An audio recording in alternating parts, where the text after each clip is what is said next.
ide itu kan idenya kita ya. Artinya kita sudah memahami customer, kita punya ide, tetapi kan idenya kita. Nah, lalu yang paling penting siapa sih yang menentukan ide itu baik atau nggak baik?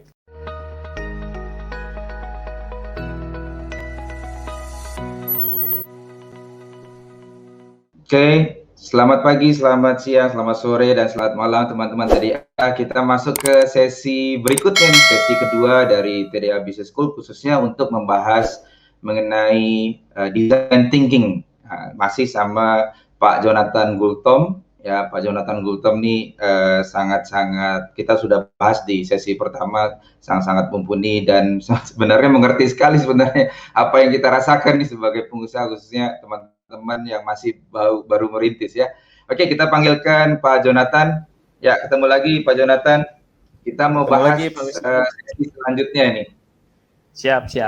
Oke, kita sudah bahas kemarin berkaitan dengan di sesi sebelumnya, berkaitan dengan prosesnya apa yang ada di design thinking. Tetapi pastinya kita masih bingung nih dari setiap proses itu nanti seperti apa detailnya dan bagaimana cara melakukannya, khususnya bagi teman-teman yang baru mulai bisnis nih, menurut saya nih penting sekali nih supaya nanti pada saat memulai bisnis dan sudah menjalankannya nih lebih benar gitu ya, bukannya hanya action saya tapi prosesnya juga sudah benar. Oke, Pak Jonathan bisa dilanjutkan kembali dari kemarin sesi-sesi berikutnya ya. Oh, di sini ada prinsipal. Ini apa nih, Pak Jonathan? Jadi design thinking itu setidaknya ada 4 prinsip ya. Jadi kita melakukan design thinking itu juga harus mempertimbangkan hal-hal di bawah ini ya. Misalnya 4 ini ya. Ada human centered artinya dia berorientasi pada human ya. Jadi teman-teman semua kita kan goal utama suatu bisnis itu, saya bisa katakan goal utama suatu bisnis itu adalah memecahkan masalah customer. Oke. Ya, jadi penting berarti ya. Penting sekali. Jadi human centered. Yang kita pecahkan itu masalahnya customer, masalahnya human. Walaupun kita berbisnis B2B ya, tapi pada akhirnya kita pecahkan masalahnya human. Jadi apapun prosesnya, keep in your mind gitu ya, bahwa saya ini mau memecahkan masalahnya customer, masalahnya human gitu ya. Jadi orientasinya selalu ke sana. Nah, yang kedua prosesnya iteratif.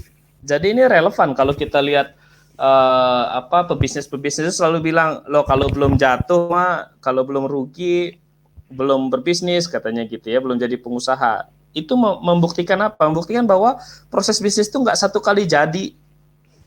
Maju, mentok, mundur lagi, cari tahu lagi, maju lagi, terhambat, mundur lagi, cari tahu. Menghadapi customer, hari Senin customer bilang kita buka rumah makan, wah saya maunya pedas gitu ya. Hari Selasa kita bikin yang pedas, tuh ternyata kok nggak laku, katanya hari Senin mau gitu ya.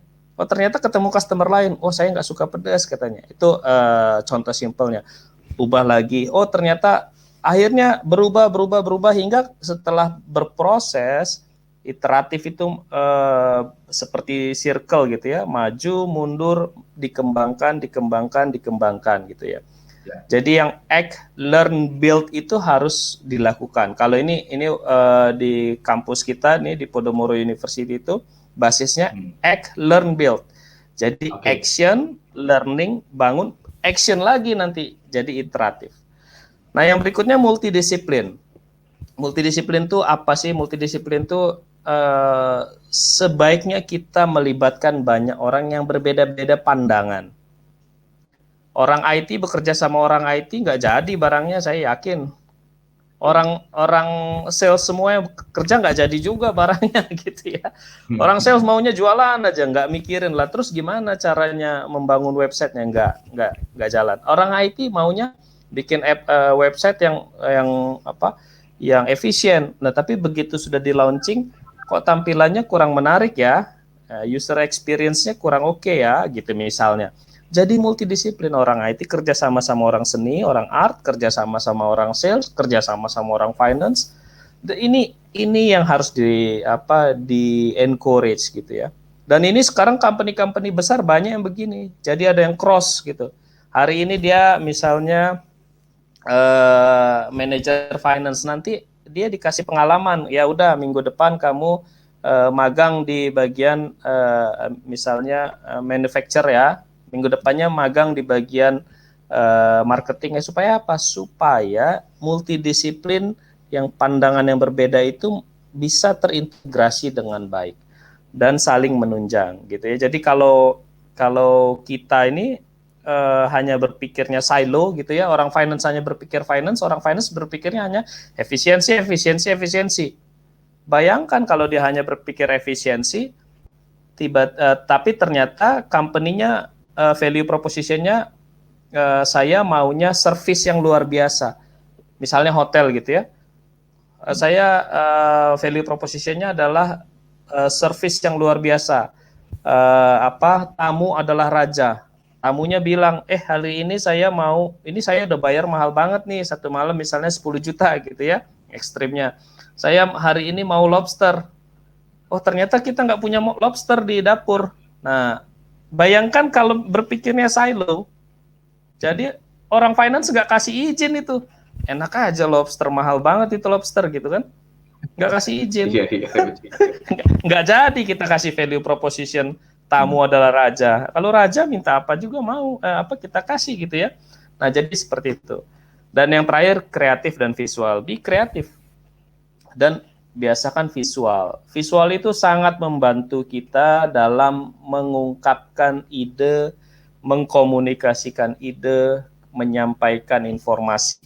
Kenapa? Karena kita itu memiliki keterbatasan-keterbatasan kalau kita ngobrol, terminologinya berbeda. Tapi kalau visual itu katanya kan gambar itu memiliki 1000 makna, kemudian mudah langsung menggambarkan segala sesuatu, kompleks, big picture-nya dapat. Jadi biasakan seperti itu.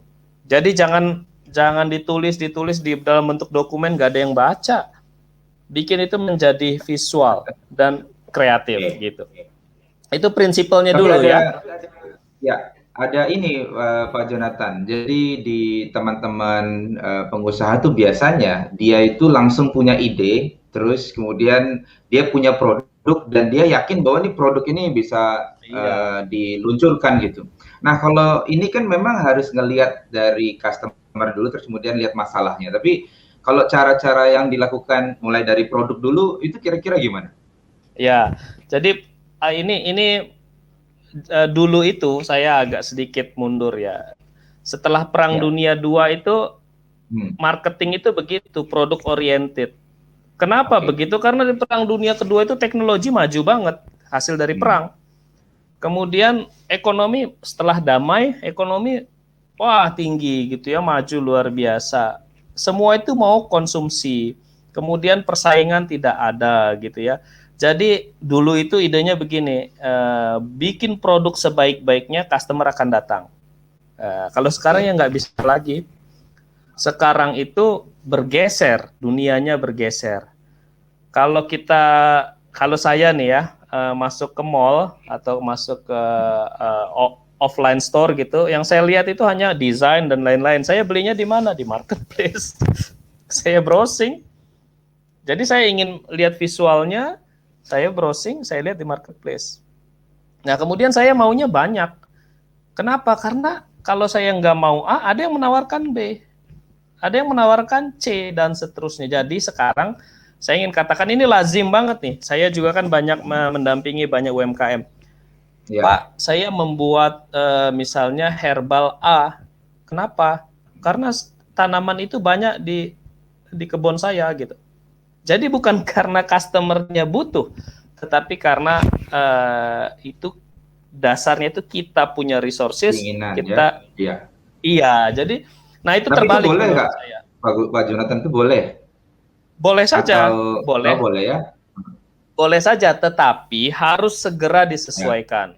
Tetapi kalau menurut saya, misalnya saya punya produk A ya, kita cari customer yang cocok untuk produk A. Kita nggak bisa jual produk A itu ke semua customer. Lalu kita lakukan apa? Ya ini, design thinkingnya kita lakukan lagi. Human centered untuk segmentasi kita. Jadi memang ada dua pandangan. Ada yang didahului oleh produk atau didahului oleh inovasi.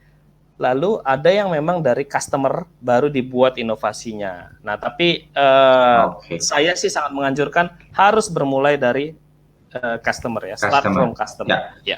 Ya, begitu ya teman-teman. Jadi memang sekarang sudah berubah dibanding zaman dulu ya, Pak Jonathan ya. Kalau dulu memang kita resourcesnya banyak, terus kemudian customer-nya nggak berubah-ubah sama seperti kondisi sekarang ini, teman-teman. Betul. Oke, silakan Pak Jonathan dilanjutkan.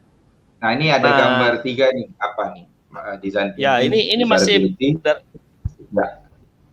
masih prinsipal sebenarnya. Kalau kita bicara kan design thinking ini sangat heavy, sangat mendorong inovasi. Kenapa? Karena tadi ya prototipe itu yang didasar gunanya apa? Untuk kita memberikan produk atau jasa yang lebih cocok, lebih relevan kepada customer. Nah, tapi pertanyaannya, inovasi itu yang bagaimana sih yang baik kan itu? Nah, inovasi yang baik itu ada setidaknya ada 3 ini yang harus kita pikirkan. Dia harus desirability. Nah, balik lagi nih ke human. Desirability itu diinginkan. Membuat inovasi itu berbeda sama invention. Inovasi berbeda sama penemuan ya. Kalau penemuan itu semua bisa membuat penemuan, tapi pertanyaannya, apakah penemuan itu diinginkan oleh customer? Ya, saya dulu pernah membina ada peserta lomba inovasi. Dengan bangganya dia bilang, "Pak, saya bikin aplikasi." Mantep dong, kata saya. Saya lihat aplikasinya. Oke, coba dia bilang, aplikasi saya, Pak, yang download sudah 11.000 dalam setengah tahun. Oke, keren, kata saya. 11.000. Saya cukup tahu ya. Saya tanya, bouncing rate-nya berapa? Coba dicek. Berapa views-nya? Views-nya 15.000. Berarti artinya apa? Dia di-download 11.000 kali, dilihatnya rata-rata 15.000 view. Sedangkan downloadnya 11.000. Berarti rata-rata 1 kali view itu cuma 1,5 kali view gitu ya. Sekali dia membuka. Habis itu dipakai lagi. Nggak dipakai lagi. Itu inovasi atau itu invention, tapi nggak desirable, nggak diinginkan oleh human. Nah, dugaan saya karena mereka memulainya dari menurut saya ini keren gitu ya. Kita kan biasa begitu ya. Menurut saya ini keren. Ternyata menurut kita doang keren, menurut customer nggak keren. Ini sulit. Setelah saya cek ternyata benar. Saya coba, saya install di HP saya buka, baru mau buka dia langsung minta masukkan nama, nomor telepon, email, dan nomor KTP. Saya belum terima manfaat apa-apa, saya sudah dimintain nama, nomor telepon, saya saja yang pendampingnya nggak mau, saya uninstall. Bayangkan, itu namanya membuat produk yang tidak diinginkan atau tidak sesuai customer atau human tadi ya, tidak berorientasi pada human. Nah, itu satu hal ya, jadi berorientasi pada market, berorientasi pada customer, berorientasi pada human itu penting. Tapi kan kita harus lihat dong bisnis aspeknya seperti apa. Ini produk keren banget, customer mau banget, tetapi kalau kita buat konsep bisnis ternyata nggak terlalu profitable, ya jangan juga. Kita kan goalnya membuat bisnis yang sustainable. Salah satu syarat bisnis sustainable itu dia mampu menghidupi dirinya atau dengan ekstrimnya begini, dia profitable gitu ya. Dia profitable, masalah profitnya berapa itu nanti dulu gitu. Tapi yang pasti dia harus mampu menutupi biayanya, cost-nya dia untuk tetap sustainable. Jadi dia harus viability. Ini artinya apa? Inovasi itu harus memenuhi aspek bisnis. Nah, bisnisnya oke, humannya oke, customernya oke. Bisa nggak kita lakukan secara teknologi? Ini memang khususnya yang kalau kita agak heavy di teknologi, karena banyak sekali secara bisnis oke, secara customernya oke, tetapi dia ternyata teknologinya belum bisa ke sana, atau kita tidak punya resources untuk itu. Nah, jadi ini memenuhi 3 aspek setidak-tidaknya, aspek emosional, aspek proses, aspek fungsional. Kurang lebih gitu Pak Wisnu. Jadi harus keep in your mind 3 ini ya. Yang paling penting menurut saya adalah desirability atau berorientasi pada human. Nah, kembali lagi tadi kalau saya ingat di sesi sebelumnya dibahas sekali atau proses ini sebenarnya dimulai dari empathy tadi ya. Makanya human itu penting sekali gitu ya. Oke. Ya, terima kasih banyak Pak Jonathan. Jadi teman-teman, ini bisa dilihat nih kalau misalnya kita bilang inovasi produknya apa, inovasi bisnisnya apa. Nah, ini sebenarnya yang kriteria yang memang harus teman-teman pahami berkaitan dengan pertama human atau desirability, yang kedua itu dari sudut pandang bisnis ya, kalau memang banyak diinginkan oleh customer tapi bisnisnya juga nggak bisa viable atau bisa dijalankan atau tidak apa itu Mas Gultom istilahnya, secara bisnis dia tidak bisa profitable ya. Tapi memang ada gitu ya. Misalnya ada produk ini diinginkan oleh banyak orang tapi nggak profitable, ada juga gitu ya. Bisa juga. Tapi gini ya, saya mau melihat viable secara bisnis itu tergantung juga ya. Kalau teman-teman memang orientasinya bisnis, orientasinya sosial, jadi social enterprise gitu ya, atau social entrepreneurship gitu ya. Nah, bisa jadi memang ukuran viability-nya itu tidak melulu profit. Ya, bisa jadi itu dalam konteks social impact begitu ya.